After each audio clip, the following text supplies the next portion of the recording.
Hey everyone, this is Charmaine from Fantastic Crafts. I hope everyone is having a wonderful weekend. Thank you for my new subscribers and old subscribers. Welcome to my channel. I hope you guys enjoy my videos and I hope you enjoy this video.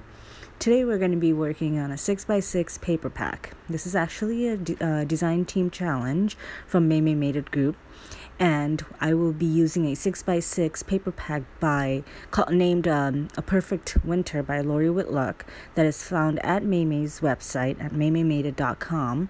And I will be making as many cards as possible as I can possibly make with this particular paper pack. So to start this process off, what I do first is I go through all my stamp sets and I choose the ones that remind me of these particular papers. And this particular paper pack is, as the title says, A Perfect Christmas. So I chose some stamps that are more Christmas-like and that I thought would fit the paper pack perfectly. So as you can see, I chose a few stamp sets that I thought would match these particular designer papers perfectly. Like these two snowman ones I knew would fit that's Kappa stamp set by Maymay.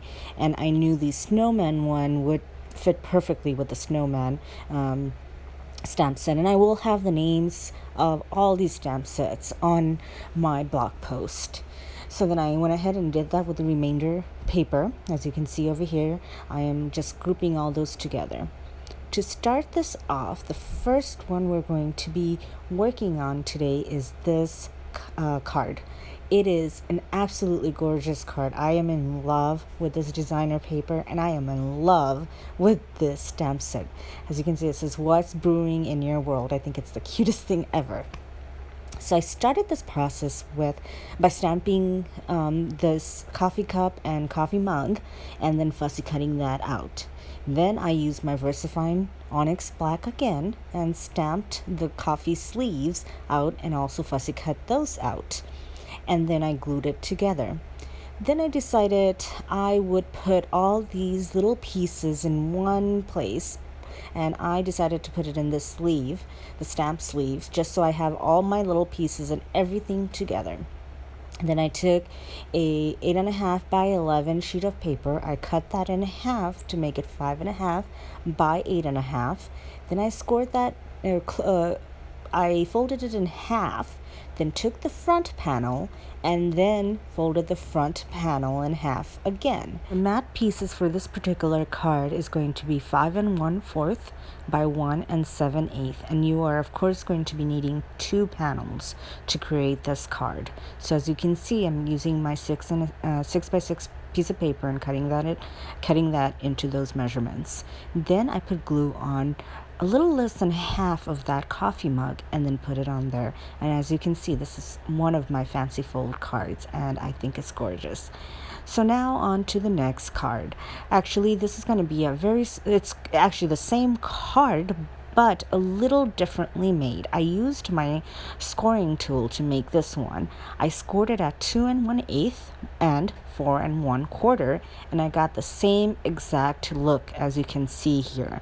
And I did the same exact thing of the matting 5 1/4 by 1 7/8 and stamping onto my little image right there, and then gluing a little less than a half of that image, and then there I have it. And as you can see, I made 3 of those. Then this is the card that is going to be the most complicated but the most fun, I thought. So you are going to be needing 3 pieces for this one. There's going to be a front piece that's going to be measured 4 1/4 by 8 1/4, and you're going to score that at 5.5. Then there's going to be the back part, which is going to be 4 1/4 by 5 3/4, and you're going to score that again at 5.5. Now the inside part is going to be 4 1/4 by 8.5, and you're going to score that at 4 1/4. For this next part, what you're going to do is you can actually do this with a circle punch, and I think it would be much easier. But because I didn't have my circle punches with me, I decided to use the Cuttlebug and my circle dies. So you're going to be making a few circle cutouts. So the first cutout is going to be on this front panel. You're just going to cut a circle out at the open end, and not where the flap hangs out, not on the little flap, but the longer piece. And you are going to make it as close as you can to the edge without actually being on the edge. Then you're going to take this inside piece, the one that's 4 1/4 by 8 1/2. You're going to take that piece and you are going to mimic that circle, just kind of trace it with the pencil, and then cut exactly over there again with your die or your hole punch. And you're going to close that in half and then do the same thing on the other side of that piece. And now you can see I have my holes, and what I'm going to be doing is I'm going to be gluing the little flap right there, the little flap. You can see I'm matching it up with that inside piece, and I'm gluing it together. And then I'm just going to fold that in half, glue this whole panel right here to the front panel, just like that. And then that flap that's hanging right there is going to go right in between, and then you have, after you varnish it, you have your peekaboo card, and that is exactly what we're trying to make in this part. So I just keep on doing it over and over. The more you do it, the better it gets, just because then it knows exactly where to go. I show this again just because it could be a little confusing. I did this a little differently on this one. I believe I glued the front to the inside piece first, then I attached the outer part or the back part. And I thought this was a little easier, but I wanted to show you guys both so you can have the option of doing it either way. Then I took my designer piece, I cut the mat at, let's see, it was a little smaller than the front, so it was 4 by 5 1/4. I did that, and then I traced a circle, and again I cut that out with my cuttle buck, or you can use your hole punch. And then I just simply glued that panel onto my base, my mechanism base. And then I, of course, saved that cutout. I actually saved all the cutouts that came out because we are going to be using those later. I traced that circle just so I knew where to put this other little circle right there. And I glued that on. And it kind of looks like these owls are looking out, or you can see the owls through the window. And I think it's super, super cute. And then now you can see that peekaboo card coming together. So I did this with this card as well, and I made my circle. And what I did was I used the front on one side, and then these are double-sided paper, and so the hole in the back I used a different color or the other side of that designer paper. And then I stamped a little snowman peeking out, and then I did the same thing on this other side so the snowman can peek out. Then I erased the circle, the pencil mark, and stamped a few sentiments inside the card, and then you have this little snowman peeking.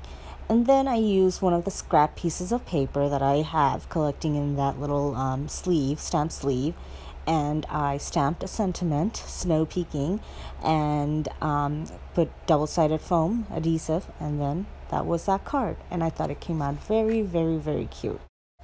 For this third card, I cut out matte pieces at 5 1/4 by 2, and I cut out 4 of those, and 4 by 5 1/4. And this, I started off with a cardstock that was 8 1/2 by 5 1/2, so regular A2 size card. And all of these are A2 card sizes, as you can see right here. This is what it looks like. I scored this 8 1/2 by 5 1/2 piece of cardstock at 2 1/8 and at 6 3/8, as you can see me scoring and creasing right over here. Then I cut those matte pieces out, as I said before, and then I glued the 2 card bases or mats onto the 2 panels. So this is going to make what's called a gatefold card. And that is pretty much what I tried to do using this paper pack. I wanted to make something different. I wanted it to be A2 card size just because I use that the most, but I wanted it to be a little more fancy. So that's why I decided to use a few more of the fancy fold cards. Now that doesn't mean I didn't use regular fold cards, at folding either lengthwise or horizontally. I did also do that, but for the first few I didn't, and I thought they all came out fantastic. Now for this fourth card, I cut out a A2 size card base, and this is a 11 by 4 1/4 piece of cardstock, and I scored that in half, so at 5 1/2. And then when I saw this piece of designer paper, I immediately thought ornaments. I don't know why. I don't know if you guys can see it, but that's what I thought. So I decided to use this bobble stamp set, and I stamped with the Alabaster ink by Brutus Monroe, and I stamped on this particular designer paper, and then I fussy cut all those ornaments out. Then I cut a panel using another designer paper at, let's see, it was 3 by 4 1/4. And I cut that out and I glued it on. And what I wanted it to be like was a piece of art on a wall and some Christmas decorations, or rather ornaments, hanging down from it. So that's exactly what I did.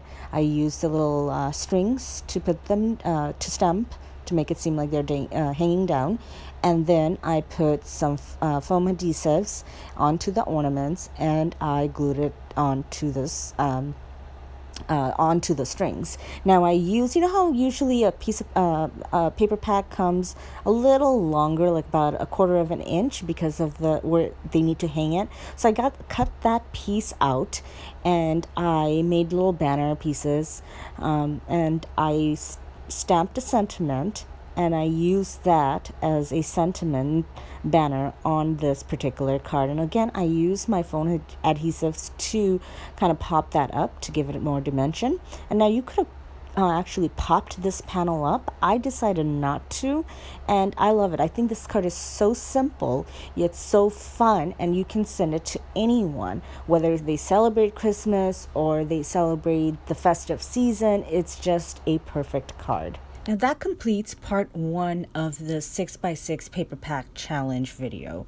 I have the pictures of all these cards I made. I made a total of 30 cards so far, but like I said, this is part 1. I will have a part 2 in this challenge, in this video series, and that will include the remainder of the cards.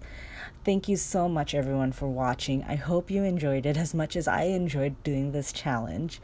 I hope you guys have a great day, and hope to talk to you soon. Bye.